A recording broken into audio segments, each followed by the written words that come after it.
I hope you all are fine and you all are doing well. और दोस्तों, स्वागत है आप सभी लोगों का इस न्यू लेसन में। आज दोस्तों हम इस लेसन में बात करने वाले हैं making of the Indian constitution. जो भारत का संविधान है उसको बनने के पीछे क्या क्या कहानी है वो हम देखेंगे।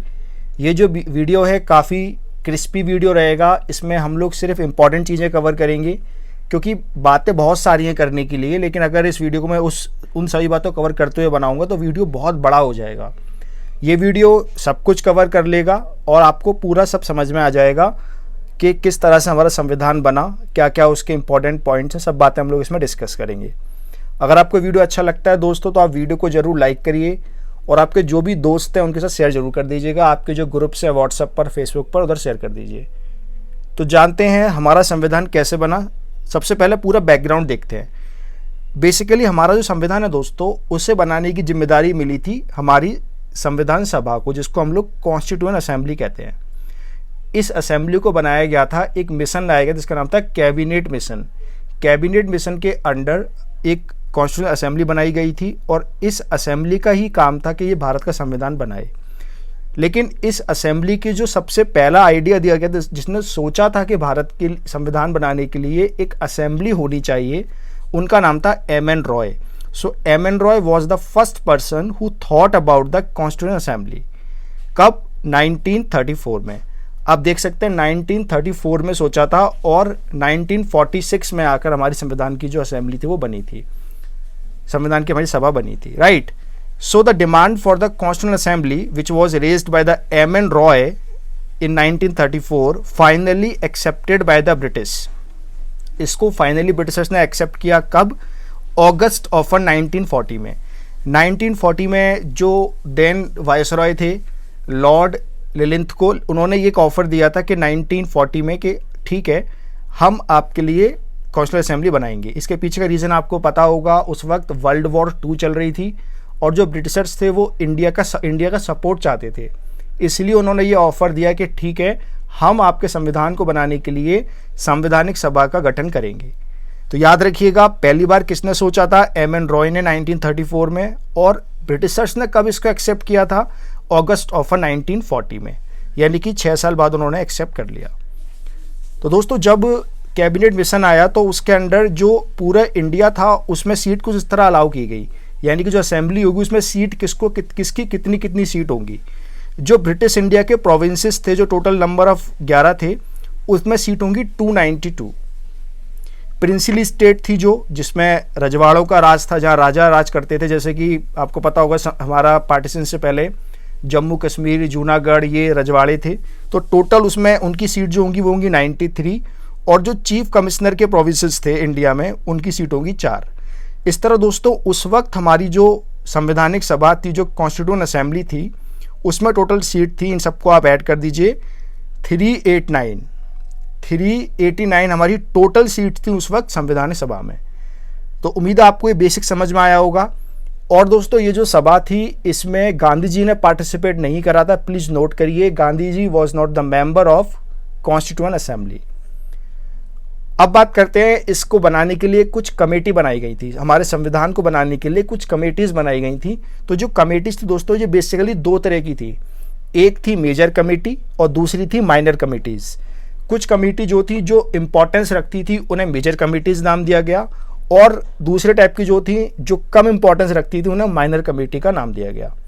इन सभी कमेटी के अलग अलग हेड थे। तो देख लेते हैं एक बारी। ये देखिए ये सारी कमेटी आपको दिख रही है 13। These are the minor committees, जैसे कि finance and staff committee headed by doctor Rajendra Prasad, house committee, ये सब आप पढ़ सकते हैं। ये सारी कमेटीज जो थी ये माइनर कमेटीज थी। On the other hand we had the major committees. Major committees में जैसे कि union power committee Jawaharlal Nehru, union constituent committee Jawaharlal Nehru इसके हेड थे, provincial constituent committee Sardar Vallabh Bhai Patel. इन सभी कमेटी के हेड तो आपके लिए इंपॉर्टेंट हैं, लेकिन इनमें सबसे ज़्यादा इंपॉर्टेंट जो कमेटी है दोस्तों वो आपको याद रखनी है, वो है ड्राफ्टिंग कमेटी। ड्राफ्टिंग कमेटी यानी कि जो प्रारूप समिति थी संविधान की, जिसने संविधान का ड्राफ्ट बनाया, उसको हेड किया गया था डॉक्टर B.R. अम्बेडकर के द्वारा। तो ये जो कमेटी है drafting committee which is the major committee, ये काफ़ी इंपॉर्टेंट है आपके लिए। तो हम इसको ज़रा डिटेल में पढ़ लेते हैं कि ड्राफ्टिंग कमेटी क्या है। ऑल्दो ये सबके बारे में आपको पता होने चाहिए, इनके जो हेड है वो पता होने चाहिए। जैसे एडवाइजरी कमेटी के हेड कौन थे, रूल्स ऑफ प्रोसीजर कमेटी के हेड कौन थे, डॉक्टर राजेंद्र प्रसाद, ये सब बात आपको याद रखनी है। मेनली हेड याद रखिए और डिटेल में हम लोग पढ़ लेते हैं ड्राफ्टिंग कमेटी के बारे में। अगर हम ड्राफ्टिंग कमेटी की बात करें तो जैसा मैंने आपको बताया कि ये जो कमेटी थी, this was the most important committee set up on August 29, 1947। सबसे ज़्यादा इंपॉर्टेंट कमेटी थी क्योंकि इसको ड्राफ्ट तैयार करना था संविधान का, और इसको 1947 29 अगस्त में बनाया गया था। इसका क्या टास्क था, जैसे मैंने आपको बार बार बता रहा हूँ, इसका टास्क ये था, it had a task of preparing draft of the new Indian constitution. यहाँ पर आप इसके मेंबर्स देख सकते हैं, ऑल्दो 7 मेंबर थे, इसमें लोग ज़्यादा हैं, कुछ और भी लोग हैं। तो ये जो कमेटी थी दोस्तों, ड्राफ्टिंग कमेटी, इसमें टोटल 7 मेंबर थे। ये सारे नाम आप देख लेंगे। डॉक्टर बी आर अम्बेडकर इस कमेटी के चेयरमैन थे, N Gopalaswami Ayyangar, Alladi Ayyangar, K M Munshi, Syed Mohammad Saadulla, N Madhav Rao, जिनको इन्हें रिप्लेस किया था, he replaced B L Mitter who resigned, okay, इनकी डेथ इल हेल्थ की वजह से उन्होंने रिजाइन कर दिया, उन्होंने रिप्लेस किया था, एंड टी टी कृष्णा मचारी। ये सारे जो मेंबर थे, 7 के 7 मेंबर, आपको बेसिकली नाम याद होने चाहिए बाय द वे, क्योंकि 7 नाम याद करना कोई बड़ी बात नहीं है, और ये कमेटी काफ़ी इंपॉर्टेंट है। इंपॉर्टेंटली याद ये रखिएगा कि जो ड्राफ्टिंग कमेटी थी ये ड्राफ्ट बना रही थी, और इसके हेड जो थे वो थे doctor B R Ambedkar, he was the chairman of drafting committee. और बातें जानते हैं, ये जो दोस्तों ड्राफ्टिंग कमेटी थी, it took less than 6 month, यानी इसने 6 महीने से भी कम लिए, किस बात के लिए, टू प्रिपेयर द ड्राफ्ट, यानी कि 6 महीने से कम समय में ही इसने ड्राफ्ट बना दिया, ऑलमोस्ट 141 डेज में इन्होंने अपना काम पूरा कर दिया। उसके बाद रीडिंग हुई उसकी, first reading, second reading, third reading, ठीक है, वो इतना आपके काम की नहीं है, लेकिन हाँ आपको ये पता होना चाहिए कि इसने काम 6 महीने से कम समय में कर दिया इस ड्राफ्टिंग कमेटी ने। और इसका जो मोशन है वो पास कर दिया गया नवंबर 26, 1949 को। ये जो डेट है आपको याद रखनी है, इस दिन हम लोग अपना कॉन्स्टिट्यूशनल डे बनाते हैं, इसी दिन संविधान को अडॉप्ट किया गया था असेंबली के द्वारा। इस डेट पर इसने अपना पूरी तरह से इसको मोशन को पास कर दिया गया, ड्राफ्ट को पूरी तरह पास कर दिया गया।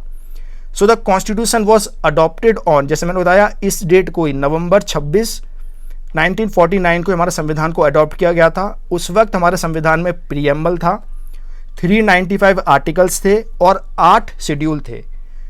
अगर आपको पता है अभी हमारे संविधान में कितने शेड्यूल्स हैं, जरूर मुझे कमेंट करके बताइए, देखते हैं कितने लोग बता पाते हैं। उस वक्त 8 शेड्यूल थे, अभी बताइए अगर आपको पता हो तो। जो डॉक्टर बी आर अम्बेडकर थे वो आज़ाद भारत के लॉ मिनिस्टर बने, और जो असेंबली में जो कॉन्स्टिट्यूशनल ड्राफ्ट किया था उसके लिए इनको फादर ऑफ द कॉन्स्टिट्यूशन कहा जाता है। तो याद रखिएगा, father of the constitution of India कौन है, डॉक्टर बी आर अम्बेडकर, और इस वजह से इनको मॉडर्न मनु भी कहते हैं। ये फैक्ट काफ़ी इंपॉर्टेंट है, ऐसा क्वेश्चन आ सकता है, कोई पूछ सकता है, who is known as the modern Manu. Modern Manu कौन है, डॉक्टर बी आर अम्बेडकर। दोस्तों ये जो लेसन मैं आपके लिए बना रहा हूँ पॉलिटी के, ये सभी एग्जाम के लिए इंपॉर्टेंट है, यूपीएससी, एसएससी, बैंकिंग, जहाँ पर भी पॉलिटी पूछी जाती है या जीएस के क्वेश्चन आते हैं, वहाँ पर आप ये एक उम्मीद कर सकते हैं, यहाँ से आपको क्वेश्चन मिलेगा पक्का। अब ये तो बात हुई ड्राफ्टिंग कमेटी, अब कुछ इंटरेस्टिंग फैक्ट जान लेते हैं अबाउट द कॉन्स्टिट्यूशन असेंबली, जिसने हमारा संविधान बनाया। जब मेकिंग ऑफ द कॉन्स्टिट्यूशन हो रहा था तो कुछ फैक्ट हमें याद होने चाहिए। पहली बात, हमारा जो संविधान की सभा थी, कॉन्स्टिट्यूशन असेंबली जो थी, इसे मैंने शॉर्ट में सीए लिखा है, इसका सिंबल था एलिफेंट। जो संवैधानिक सलाहकार थे, कॉन्स्टिट्यूशनल एडवाइजर थे, उनका नाम था बी एन राव। कैलीग्राफर मतलब जो लिखा था जिन्होंने, लिखावट जो होती है ना, calligraphy is the writing beautifully something. तो जो कैलीग्राफर थे वो थे प्रेम बिहारी नारायण रायजादा। इन्होंने ओरिजिनल कॉन्स्टिट्यूशन लिखा था, ओरिजिनल तो इंग्लिश में लिखा हुआ है ना।